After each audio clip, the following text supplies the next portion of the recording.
আলা, আলা মানে সতর্ক, বি কেয়ারফুল, বি অ্যাওয়ারনেস, সতর্কতার সাথে শুনেন।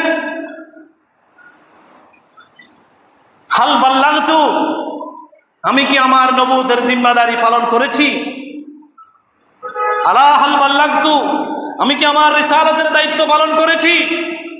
আমি কি কোরআনে কারীমের পয়গাম পৌঁছে দিয়েছি? আমি কি আল্লাহর দেওয়া শরীয়তের বিধান তোমাদের কাছে পৌঁছে দিয়েছি? এভাবে স্বীকৃতি চাইলেন। তখন এই 1,24,000 সাহাবী, উপস্থিত সমস্ত জনতা আল্লাহর নবীর পক্ষে সাই দিলেন। বালা ইয়া রাসূলুল্লাহ, হ্যাঁ ইয়া রাসূলুল্লাহ, আমরা সবাই কায়মনোবাক্যে স্বীকৃতি দিচ্ছি, উচ্চ কণ্ঠে স্বীকৃতি দিচ্ছি, ইয়া রাসূলুল্লাহ, আপনি ইসলামের বাণী সঠিকভাবে পৌঁছিয়েছেন, আপনার নবুয়তের দায়িত্ব যথাযথ পালন করেছেন, রিসালাতের দায়িত্ব, তাবলীগের দায়িত্ব, শরীয়ত পৌঁছানোর দায়িত্ব, আহকাম পৌঁছানোর দায়িত্ব এবং কিয়ামত পর্যন্ত ইসলাম টিকে থাকার জন্য যেই জিম্মাদারি আল্লাহ আপনার উপরে দিয়েছেন, যেই দায়িত্ব আল্লাহ আপনার উপরে অর্পণ করেছেন, আপনি যথাযথভাবে, সঠিকভাবে, পুঙ্খানুপুঙ্খরূপে ইয়া রাসূলুল্লাহ আপনি আপনার পয়গাম পৌঁছিয়ে দিয়েছেন।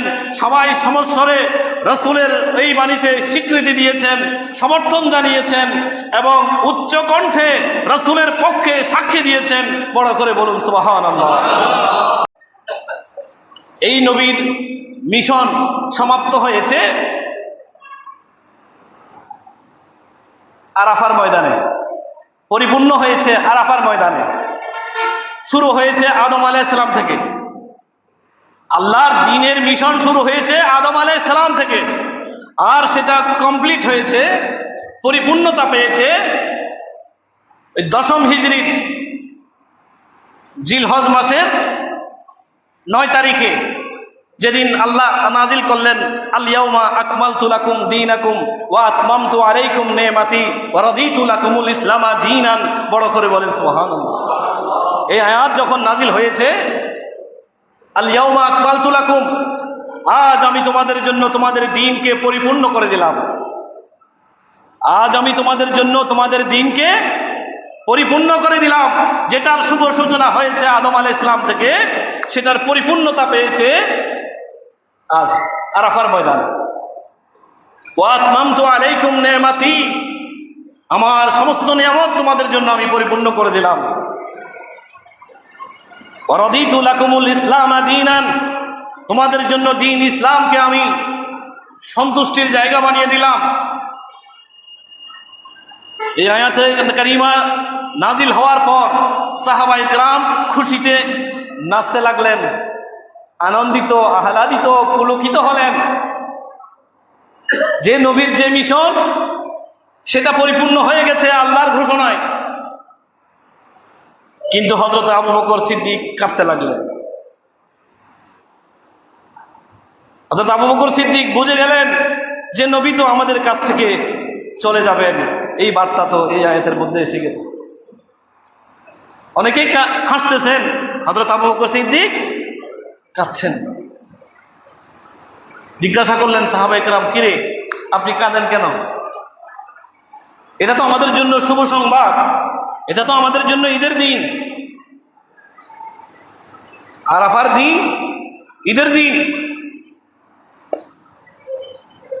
আরাফার কারণে ঈদের দিন, ওই আয়াত নাজিল হওয়ার কারণেও ঈদের দিন। পরবর্তীতে এক ইহুদি হযরত ওমর ইবনে খাত্তাব রাদিয়াল্লাহু তাআলা আনহুকে বলছেন যে আপনাদের কিতাবে একটা আয়াত নাজিল হয়েছে আল ইয়াউমা আকমালতু লাকুম দীনাকুম, এর মাধ্যমে এই আয়াত যদি আমাদের জন্য নাজিল হতো তাহলে আমরা সেটাকে ঈদের দিন বানিয়ে নিতাম। ইহুদি বলছে। তো হযরত ওমর বললেন, আমরা তো আগে থেকে ঈদের দিন হিসেবে জানি, ওটা জুমার দিন এ কারণেও ঈদ, আরাফার দিন এ কারণেই ঈদ। ও ইহুদি, তুমি তো একটা ঈদের কথা বলছো, ওই দিন আমাদের জন্য ডাবল ঈদ, আরাফার কারণে এক ঈদ, জুমার কারণে আর এক ঈদ। আমরা তো আরাফার দিনকে ডাবল ঈদ হিসেবে গ্রহণ করেই নিয়েছি। বড় করে বলুন সুবহানাল্লাহ। তাহলে এটা ঈদের দিন। কিন্তু আবু বকর সিদ্দিক কাঁদছেন কেন? যে কামালিয়ত যখন হয়ে গেছে, আল্লাহর দ্বীন যখন পরিপূর্ণ হয়েছে, কোরআনে কারীমের নাজিল হওয়ার শেষ সময়ের দিকে এসে গেছে, কোরআনে কারীম আর নাজিল হবে না, রাসূল চলে যাবেন এবং রাসূলের জিম্মাদারি আমাদের উপরে এসে যাবে। এই কারণে হযরত আবু বকর সিদ্দিক কান্না করতেছেন। সুবহানাল্লাহ। নবী এই 1,24,000 সাহাবীদেরকে নিয়ে এই আরাফার ময়দানে ভাষণ দিয়েছেন। আরাফার ময়দান কি? এটা পাহাড়ি এলাকা।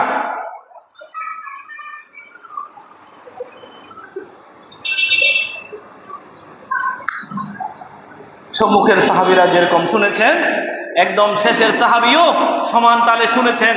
কোনো মাইক ছিল না, স্পিকার ছিল না, আধুনিক সাউন্ড ব্যবস্থার কোনো কিছু তখন আবিষ্কার হয় নাই, কিন্তু রাসূল স্বাভাবিকভাবে বলেছেন আর সব সাহাবীদের কানে কানে এটা সমানভাবে পৌঁছে গেছে। বড় করে বলুন সুবহানাল্লাহ। এই আরাফার ময়দানের ভাষণ, আরাফার ময়দানের খুতবা, আরাফার ময়দানের বক্তব্য মানব জাতির অনন্য সংবিধান। শুধু মুসলমানদের জন্য নয়, শুধু সাহাবীদের জন্য নয়, শুধু আরব ভৌগোলিক ওই এরিয়ার জন্য নয়, শুধু ওই সময়ের জন্য নয়। রাসূলের এই প্রদত্ত ভাষণ বুখারী শরীফে আছে, হাদিসের কিতাবগুলোতে আছে, ইতিহাসের কিতাবগুলোতে আছে। রাসূলুল্লাহর ওই ভাষণ, প্রতিটা সেন্টেন্স, প্রতিটা বাক্য এই মানব জাতির জন্য দলিল।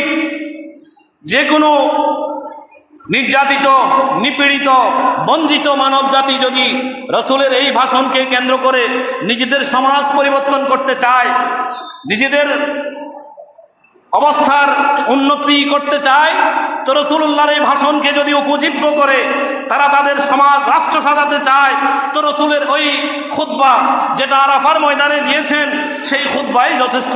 বড় করে বলেন সুবহানাল্লাহ।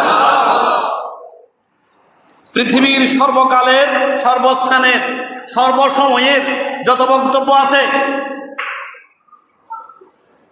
রেকর্ডের ভিতরে যত বক্তব্য আছে এবং রেকর্ডের বাইরে যত বক্তব্য আছে, সমস্ত ময়দানের সমস্ত ভাষণের মধ্যে, সমস্ত সময়ের সমস্ত ভাষণের মধ্যে 1 নম্বরে যে ভাষণ, ওই ভাষণ হলো আরাফার ময়দানে আমাদের নবীর ভাষণ, ওই খুতবা। বড় করে বলেন সুবহানাল্লাহ।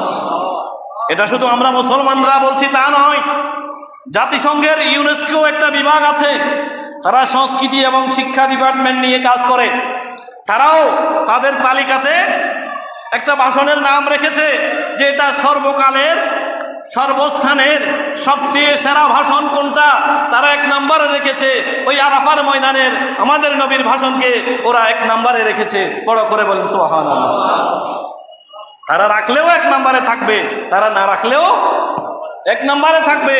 কারণ নবীজি আখেরি ওই মজলিসের মধ্যে আরাফার ময়দানের যে ভাষণ দিয়েছেন, ওই ভাষণ, প্রতিটা ভাষণ এক একটা আইন, প্রতিটা ভাষণ এক একটা ল, প্রতিটা ভাষণ মানবতার মুক্তির সনদ, প্রতিটা ভাষণ বঞ্চিত জনগোষ্ঠীর মুক্তির সনদ।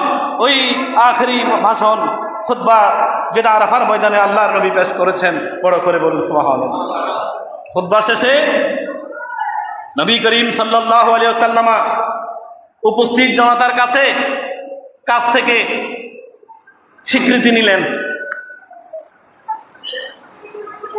উপস্থিত জনতার কাছ থেকে স্বীকৃতি আদায় করলেন। সমস্ত সাহাবায়ে কেরামের কাছে নবী বললেন, আলা,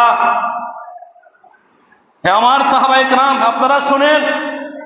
আলা, আলা মানে সতর্ক, বি কেয়ারফুল, বি অ্যাওয়ারনেস, সতর্কতার সাথে শুনেন। হাল বাল্লাগতু, আমি কি আমার নবুয়তের জিম্মাদারি পালন করেছি? আলা হাল বাল্লাগতু, আমি কি আমার রিসালাতের দায়িত্ব পালন করেছি? আমি কি কোরআনে কারীমের পয়গাম পৌঁছে দিয়েছি? আমি কি আল্লাহর দেওয়া শরীয়তের বিধান তোমাদের কাছে পৌঁছে দিয়েছি? এভাবে স্বীকৃতি চাইলেন। তখন এই 1,24,000 সাহাবী, উপস্থিত সমস্ত জনতা আল্লাহর নবীর পক্ষে সাই দিলেন। বালা ইয়া রাসূলুল্লাহ, হ্যাঁ ইয়া রাসূলুল্লাহ, আমরা সবাই কায় মনোবাক্যে স্বীকৃতি দিচ্ছি, উচ্চ কণ্ঠে স্বীকৃতি দিচ্ছি ইয়া রাসূলুল্লাহ, আপনি ইসলামের বাণী সঠিকভাবে পৌঁছিয়েছেন, আপনার নবুয়তের দায়িত্ব যথাযথ পালন করেছেন, রিসালাতের দায়িত্ব, তাবলীগের দায়িত্ব, শরীয়ত পৌঁছানোর দায়িত্ব, আহকাম পৌঁছানোর দায়িত্ব এবং কিয়ামত পর্যন্ত ইসলাম টিকে থাকার জন্য যেই জিম্মাদারি আল্লাহ আপনার উপরে দিয়েছেন, যেই দায়িত্ব আল্লাহ আপনার উপরে অর্পণ করেছেন, আপনি যথাযথভাবে সঠিকভাবে পুঙ্খানুপুঙ্খরূপে ইয়া রাসূলুল্লাহ আপনি আপনার পয়গাম পৌঁছিয়ে দিয়েছেন। সবাই সমস্বরে রাসূলের এই বাণীতে স্বীকৃতি দিয়েছেন, সমর্থন জানিয়েছেন এবং উচ্চ কণ্ঠে রাসূলের পক্ষে সাক্ষী দিয়েছেন। বড় করে বলুন সুবহানাল্লাহ।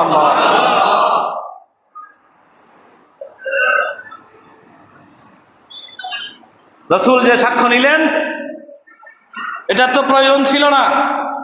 রাসূলের কাজ তো আল্লাহ দেখেন, রাসূলের হিসাব আল্লাহর কাছে ক্লিয়ার। এই সাক্ষ্যের প্রয়োজন ছিল না। কেন নিলেন? সাক্ষ্য এই জন্য নিলেন কারণ সাহাবায়ে কেরামের সাক্ষী আল্লাহর দরবারে গ্রহণযোগ্য। সাহাবায়ে কেরামকেও দামি করে দিলেন। রাসূলের রিসালাত, নবুয়ত, ইমামত, সিয়াদত, রিয়াসত, কিয়াদত, শরীয়ত, তরিকত, হাকিকত, মারিফত, কিয়ামত পর্যন্ত ইসলাম টিকে থাকার যে জিম্মাদারি রাসূল নিয়ে এসেছেন, সেই জিম্মাদারির সাথে সাহাবায়ে কেরামকে একাকার করে নিলেন যে আমার রিসালাতের সাথে হে সাহাবায়ে কেরাম আপনারা সংযুক্ত আছেন, আমার নবুয়তের সাথে আপনারা সম্পৃক্ত আছেন, আমার ইমামত, রিয়াসতের সাথে আপনাদেরকেও আমি সংযুক্ত করে নিলাম। বড় করে বলুন সুবহানাল্লাহ।